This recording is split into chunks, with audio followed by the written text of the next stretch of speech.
Right, so what we're going to look at today is lateral hip pain. So part of that ongoing hip series that we've been looking at, we're going to look at pain that you can get in the lateral hip and the causes for that. There are four main causes that we're going to look at that are directly related to the lateral hip, and then we've got two that are related to joints close by that can refer some pain into that area.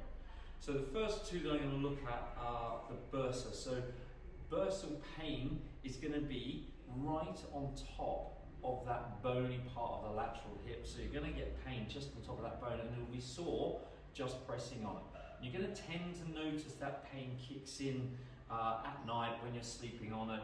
It'll get sore and stiff, or if you've been sitting in a chair for a long time, you start to move, it'll feel sore and tender, and it'll be a very specific point that you'll press and will also be sore.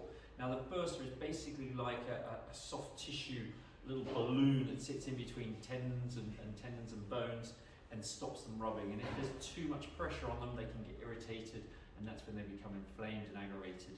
You may also feel, because it's quite superficial, it's quite hot in that area. So that's the first one to look out for, is the bursa. Then we can come on to the glute med tendon, so a tendinopathy type problem. So if you come off that bone and your pain is just above that bone, a bit more onto the softer muscle bit just above the bone, we're looking at the glute medius tendon. So a tendinopathy there is going to be much more related to an activity. So you'll tend to notice the problem will kick in when you're doing activities, walking, particularly going upstairs, downstairs, where you're asking your control of your leg and rotation control of your leg to be tested more. You'll load it and it'll get sore, so you'll tend to notice it will be more painful towards the end of the day once you've done activities. Two other ones that are worth noting are trigger point related pain. So trigger points are areas where muscles have become overactive, probably working too hard doing a job. And the ones here that are relevant are your hip flexor. So again, it'll be between the bone at the front of the pelvis, and again, this greater trochanter. The muscle in there is your hip flexor. So if that's tight and tender, you can find an active trigger point, and that will create some of that lateral hip pain. And then the other one is piriformis, and Piriformis Syndrome can potentially create some lateral pain. So they'll be specifically trigger pointing the muscle, and it would reproduce your lateral hip pain if they're related to what's going on. So we've got those two muscles in there.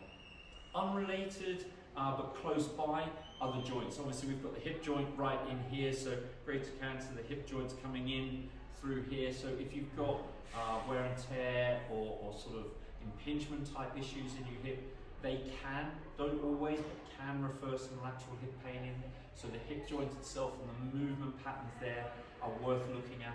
And then the other one obviously is your back. You can get some referred pain from the lower part of the back, which can create pain. Now that's generally going to be a bit more of a dull ache and may potentially go a lot further down than the lateral hip. It can go down into the lateral thigh a bit as well.